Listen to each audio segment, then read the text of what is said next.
One of my favorite segments of budget PC components is the absolute bottom tier.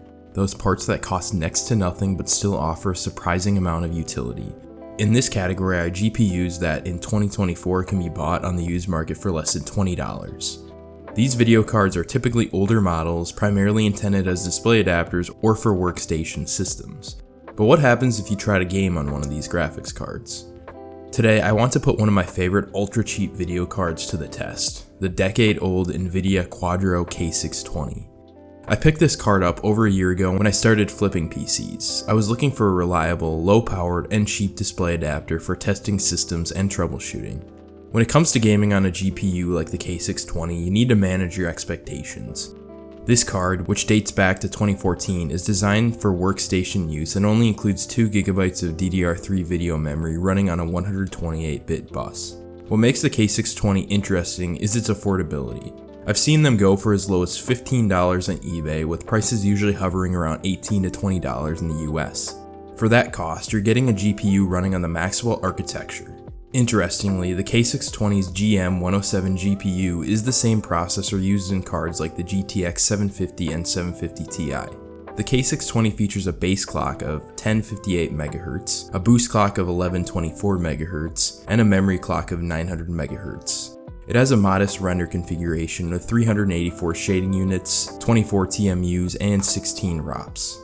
With only a 45-watt TDP, the K620 can run in nearly any system with a PCIe X16 slot, as it is a low-profile, single-slot card that doesn't require additional power connectors.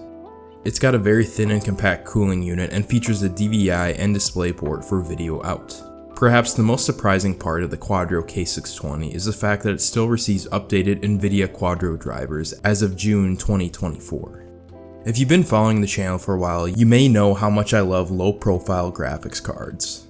While they may be slightly niche and sometimes cost more than they should, I enjoy the flexibility of fitting a graphics card into an ultra-small form factor build. In the past, I've tested a few low-profile cards, including the GTX 1650 and the RX 550, in an upgraded HP EliteDesk 800 G2. With an i7 6700, 32GB of DDR4, and SSD storage, I think my EliteDesk test bench represents a fairly realistic system where many might use a low-profile card.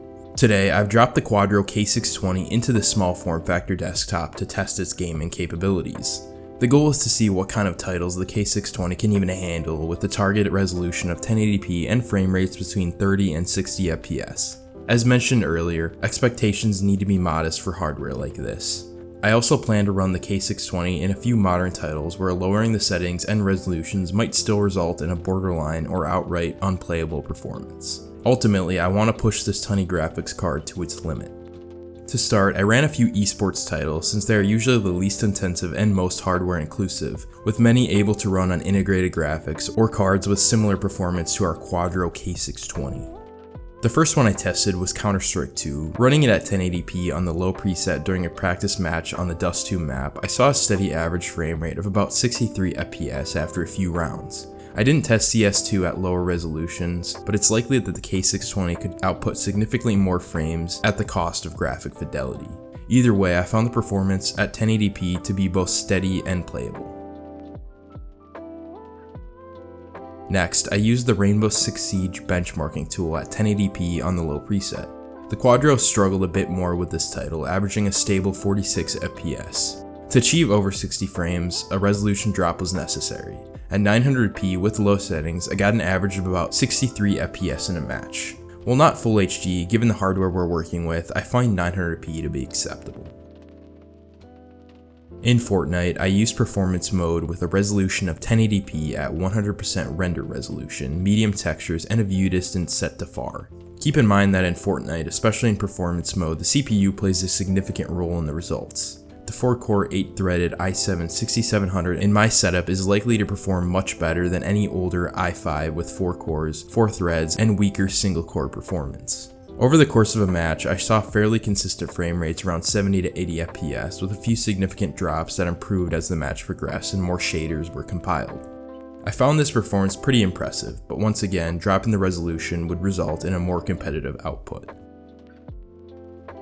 Next, I wanted to try a few older AAA titles that came out in the early 2010s, around the same time as the K620. In Grand Theft Auto 5 at 1080p with all settings on normal, which are the lowest in the game, we achieved a pretty consistent 60 FPS average with good percentile lows and no noticeable drops. Then I used some 8th gen console-like settings, including mostly high settings and a capped frame rate at 30 FPS. This led to a slightly better looking output in terms of visuals that was very stable at 30 FPS with sub 100% utilization for the GPU. In Skyrim, I went with 1080p low settings. In and around the Whiterun area, I was getting around 48 FPS, leading to decent visuals considering the hardware. In another Bethesda title, Fallout 4, I used 1080p at low settings. While averaging just over 30 FPS, the K620 was probably at its limit for full HD gaming here. Moving forward, I ran some more modern games, fully aware that the Quadro wouldn't perform impressively. The main goal was to satisfy my curiosity and see just how much I could push this hardware and how bad some of the best looking games out right now could look. In Cyberpunk 2077, I played around with settings for quite a while until ultimately I settled on 720p resolution with the lowest possible settings and FSR performance. To combat some of the graphical softness, I maxed out the sharpening slider. Surprisingly, this configuration allowed me to see what I was doing without experiencing much input lag. With an average of around 25 to 30 FPS, it wasn't anything to write home about, but for a $20 workstation display adapter, it's hard to criticize it too much.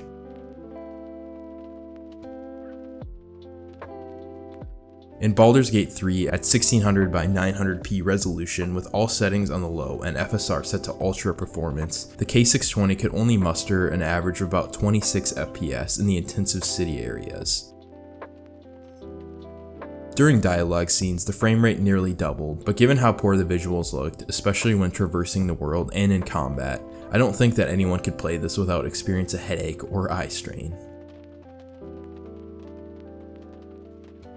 The last game I tested with the Quadro K620 was Hogwarts Legacy at 720p low with FSR Ultra performance. This game can often accommodate lower end hardware at its lowest settings. However, in this case, the K620 couldn't make the game playable, with frame rates consistently around or below 20 FPS. Ignoring the choppy frame rates, the visuals at these settings were pretty horrendous, especially in the outdoor environments. After testing the Quadro K620, its intended use case is very apparent. It was never designed to run programs or games that require intensive graphical computing.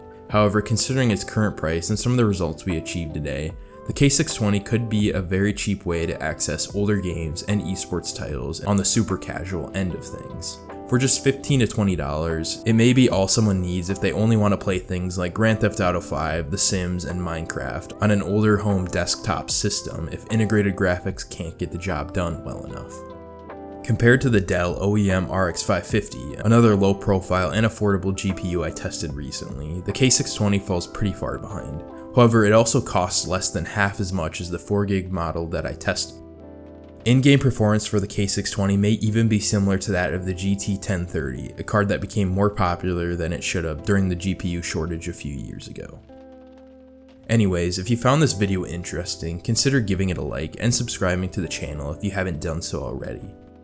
I have a lot of future content lined up, including PC flipping and more budget hardware videos like this one. If you have any questions, suggestions, or anything else you'd like to share, don't hesitate to leave a comment. Thank you.